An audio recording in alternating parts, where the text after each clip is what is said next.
8 traits successful people have in common. Number 1, passion. Successful people love what they do. When I asked Russell Crowe what led to his Academy Award for Best Actor, he said, "The bottom line is I love the actual job of acting. I have a great passion for it." Successful people in all fields love what they do, whether it's astrophysicist Jamie Matthews, author J.K. Rowling, or athlete Michael Phelps. And not just big names. Margaret McMillan, a history professor, says, "I spent my life doing what I love." Carlos, a bus driver I sit with at Starbucks, says, "I love what I do. I've only missed 3 days in 4 years."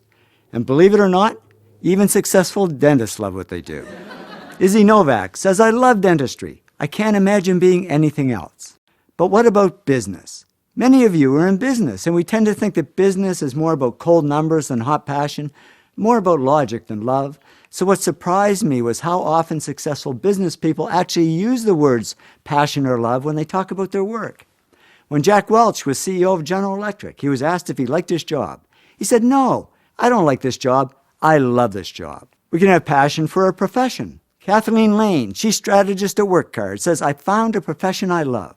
She also says, stress isn't working 15 hours at a job you like. Stress is working 15 minutes at a job you dislike. We can have a passion for people. Nez Hallett III, CEO of Smart Wireless, says, "I used to be in sales, now I'm a CEO. I just love being around people." We can have passion for a product.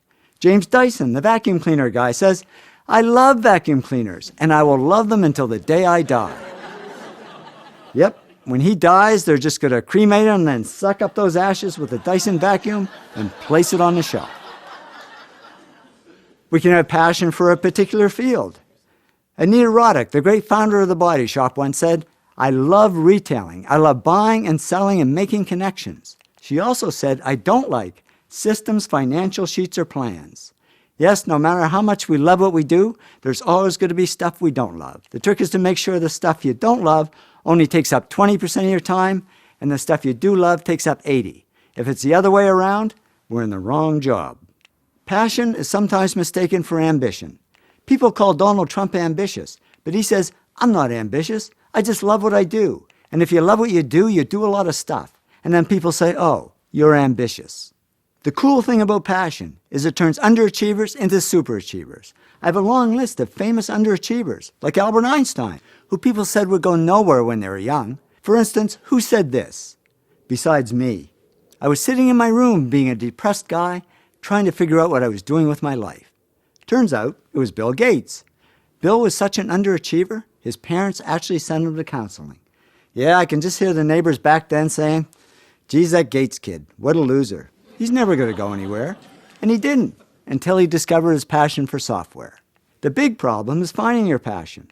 Sure, there's the kid that knows they want to be an accountant or an architect or an astronaut from the time they're 10, but I found a much bigger group of successful people who, when they were young and even when they were older, didn't have a clue what their passion was, and it took them a long time to find it, or to fall into it. Don Lepore, Chief Information Officer at Charles Schwab, said to me, "I fell into what I do, and I didn't know I loved it until I fell into it." And I hear that a lot. So how do people find their passion? Well, they just get out there and try a lot of stuff and explore many paths. Robert Munch explored many paths. He said to me, "I studied to be a priest. That turned out to be a disaster. I tried working on a farm. They didn't like me. I worked on a boat. It sank. I tried a lot of things that didn't work, but I kept trying, and then I tried something that did work. And I'd say it worked. As a children's author, he sold over 40 million books." Yes, finding a job we love is like finding a person we love. Sometimes we just got to go on a lot of really bad dates before we find the right one. Now, I read a survey of 18 to 25-year-olds, and 81% said their first or second life goal was to get rich. And I thought, boy, they've got it all wrong, because I've interviewed many millionaires and billionaires, and guess how many of them said their life goal was to get rich? 0. They didn't do it for money, they did it for love. They went for the zing, not the ka-ching ka-ching. When Bill Gates and Paul Allen started Microsoft, they didn't do it for the money. Bill says Paul and I never thought we'd make much money. We just loved writing software. And with that attitude, he became the richest man in the world. J.K. Rowling didn't write Harry Potter books for the money. She said, "I love writing these books. I just wanted to make enough money to continue to write." And with that attitude, she became a billionaire.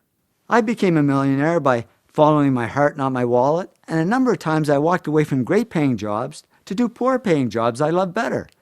Once is when I had a great job traveling the world, making a lot of money, but I wasn't doing the one thing I loved at the time, which is photography.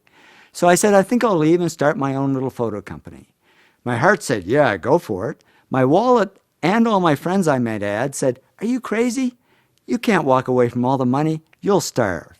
I didn't listen to them. I walked away. And yeah, at first there wasn't much money.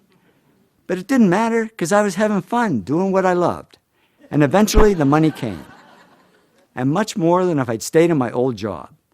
So I learned it's true what they say. If you do what you love, the money comes anyway. So I'd say if you really want to get rich, put money at the bottom of your goals list and passion at the top. And why does it work that way? Because if you love what you do, you'll automatically do the other 7 things that lead to success and wealth. You will work hard. You will push yourself. You will persist. And what if you're in a job you don't love? Well, just follow your passion on the side. Remember, Albert Einstein was a patent clerk. That was his job, but his passion was physics. And he wrote 4 of his most important papers in his spare time as a hobby and became one of the world's greatest scientists. So it's amazing what you can do if you love what you do.